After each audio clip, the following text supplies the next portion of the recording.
اعوذ باللہ من الشیطان الرجیم بسم اللہ الرحمن الرحیم۔ محرم و حرام کے مبارک مہینے کے پہلے 10 دن یعنی کہ پہلا عشرہ جو ہے اس کے پہلے 10 دنوں کا ایک چھوٹا سا عمل ہے، لیکن ہے بہت ہی خاص اور مجرب اور با کمال لاجواب اور مفید ہے۔ اسلامی چینل کے بہن بھائیوں السلام علیکم۔ میں امید کرتی ہوں آپ جہاں بھی ہوں گے خیر و عافیت سے ہوں گے، اللہ پاک کے کرم سے ہوں گے، اور میں دعا گو ہوں اللہ پاک آپ کو صحت سلامتی کے ساتھ پیار محبت والی زندگی عطا فرمائے، آمین۔ اس کے میں آپ کو فائدے بتاتی ہوں، وہ ہیں صرف اور صرف بیماریوں کو دور کرنے کا۔ اور بیماریاں کون دور کرتا ہے؟ صرف اور صرف اللہ۔ ہم نے اللہ کی بارگاہ میں درخواست کرنی ہے کوئی بھی بیماری ہے۔ ویڈیو میں آگے بڑھنے سے پہلے میری آپ سے گزارش ہے میرے اسلامی چینل کو جوائن کر لیں اور اس کو لائک کریں اور اس کو شیئر کریں اور کمنٹس باکس میں ضرور بتائیں، جزاک اللہ۔ بڑھتے ہیں آگے ویڈیو کی طرف۔ دیکھیں یہ جو موجودہ وقت جا رہا ہے، ہر بندہ کسی نہ کسی بیماری میں مبتلا ہے، اور جو ہم پہلے کے بزرگوں سے باتیں سنتے ہیں وہ کہتے ہیں پہلے تو بیماریاں ہوتی ہی نہیں تھی، اور اگر تھوڑی بہت بیماری ہوتی بھی تھی تو اسے کہتے تھے کہ اس کو چائے کا کپ دے دو یا پھر اس کو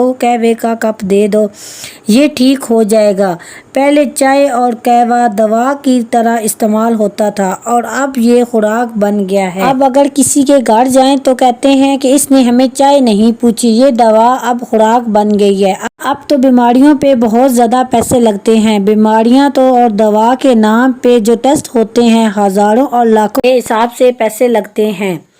اس لیے یہ وظیفہ ہے، چاہے آپ کو کوئی چھوٹی بیماری ہے یا آپ کو بہت بڑی کوئی بیماری ہے، ویسے تو ہمیں اگر کوئی چھوٹی بیماری بھی ہے تو اس کو ہمیں چھوٹا نہیں سمجھنا چاہیے، کیونکہ اور نہ ہی کسی چھوٹے گناہ کو ہمیں چھوٹا گناہ سمجھنا چاہیے، وہ بڑھتے بڑھتے ایک دن بہت بڑی بیماری بن جاتی ہے۔ گناہ بھی اسی طرح ہے، اگر ہم کسی چھوٹے گناہ کو چھوٹا سمجھیں گے تو کرتے کرتے ایک دن بڑا گناہ میں مبتلا ہو جائیں گے۔ کبھی بھی بیماری کو کمزور اور ہلکا نہ سمجھیں، بلکہ شروع سے لے کر آپ نے کرنا کیا ہے، 1 محرم سے لے کر 10 محرم تک جب بھی آپ نے یہ میری ویڈیو دیکھی لی، چاہے پہلی محرم ہو، دوسری ہو یا تیسری ہو یا پھر چوتھی محرم ہو، آپ نے یہ عمل کرنا شروع کر دینا ہے۔ فجر کی نماز کے بعد یا ناشتہ کرنے کے بعد آپ نے 121 مرتبہ یا اللہ یا حکیم یا حزیم، یہ 3 نام ہے۔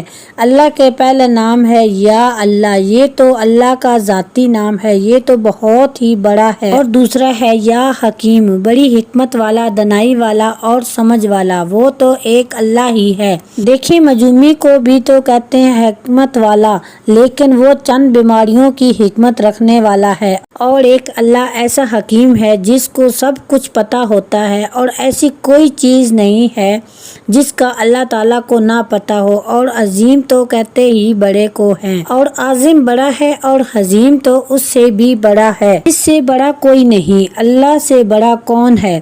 یہ بڑے اونچے نام ہے، اور اس لیے میں نے اس کے معنی بھی بتائے ہیں تاکہ آپ کے دل میں اس کی عظمت آ جائے۔ اللہ کے مبارک نام ہے، جو نہ سمجھ کے پڑھے گا اس کو بھی فائدہ ہوگا، اور اگر جو سمجھ کر پڑھے گا اور اگر آپ کو معنی کا پتہ ہوگا تو اور زیادہ فائدہ ہوگا۔ یہ آپ نے کتنی مرتبہ پڑھنے ہیں؟ صرف اور صرف 121 مرتبہ فجر کی نماز کے بعد آپ نے یا ناشتہ کرنے کے بعد پڑھنا ہے۔ ہاں اس بات کا ضرور خیال رکھیں کہ یہ آپ نے جو 3 نام میں نے بتائے ہیں یا اللہ یا حکیم یا عظیم، یہ آپ نے بکری کے دودھ پر پڑھنے ہیں۔ چاہیں تو آپ تھوڑا سا دودھ لے لیں یا 1 گلاس لے لیں یا آدھا گلاس لے لیں، جتنا آرام سے مریض پی سکے، پینا صرف مریض نے ہے، چاہے مریض ایک دفعہ میں سارا پی لے یا پھر تھوڑا تھوڑا کر کے پی لے۔ 121 مرتبہ اللہ تعالیٰ کے وہ 3 نام پڑھنے ہیں، اور اول و آخر 3 مرتبہ آپ نے درود ابراہیمی پڑھنا ہے، اور دودھ کے اوپر دم کر دینا ہے، اور دودھ کو مریض کو پلا دینا ہے، کسی بھی وقت پلا دیں، ناشتے کے بعد پلا دیں یا رات کو پلا دیں یا دن کو پلا دیں، جب بھی مریض کا دل کرے اس کو تھوڑا تھوڑا کر کے پلا دیں، اور جب آپ پہلے دن اس کو پلائیں گے فرق آپ کو خود نظر آئے گا، اور دوسرے دن پیے گا تو اور زیادہ فرق آپ کو نظر آئے گا۔ اسی طرح آپ نے اس کو 10 دن پلانا ہے، اور جب مریض ٹھیک ہو جائے تو شکرانے کے نفل بھی ادا کرنے ہیں۔ ہمارا مریض بالکل ٹھیک ہو گیا ہے، اللہ تعالیٰ کا شکر ادا کریں۔ اگر آپ کو لگتا ہے کہ ابھی جسم میں کمزوری ہے یا تھوڑی بہت تکلیف ہے تو مزید 10 دن اور یا حی یا قیوم برحمتک استغیث اس کو ہر نماز کے بعد 100 مرتبہ پڑھیں، اور اگر مریض ٹھیک ہو گیا، کچھ بہتر ہو گیا تو وہ خود یہ پڑھے۔ اگر آپ ہر نماز کے بعد نہیں پڑھ سکتے ہیں تو اسے 500 مرتبہ تسبیح آپ صبح پڑھ لیں یا آپ شام کو پڑھ لیں۔ کسی بھی نماز کے بعد 500 مرتبہ اکٹھی آپ پڑھ لیں۔ اگر آپ 500 مرتبہ اکٹھی نہیں پڑھ سکتے ہیں تو 250 مرتبہ صبح پڑھ لیں یا 250 مرتبہ شام کو پڑھ لیں، جیسے آپ کو آسانی لگتی ہے۔ ضروری نہیں ہے کہ آپ 10 دن کریں، مزید آپ 15 دن اور یہ عمل کر سکتے ہیں۔ جب آپ کو تسلی ہو جائے کہ ہمارا مریض بالکل ٹھیک ہو گیا ہے تو تب آپ یہ عمل چھوڑ سکتے ہیں، اور جب وہ ٹھیک ہو جائے تو شکرانے کے نوافل ادا کر لیں۔ اسی کے ساتھ میں آپ سے اجازت چاہتی ہوں، جہاں بھی رہیں خوش رہیں، آباد رہیں، اور دعاؤں میں یاد رکھیے گا۔ ملوں گی ایک نئے وظیفے کے ساتھ، تب تک کے لیے اللہ حافظ، السلام علیکم۔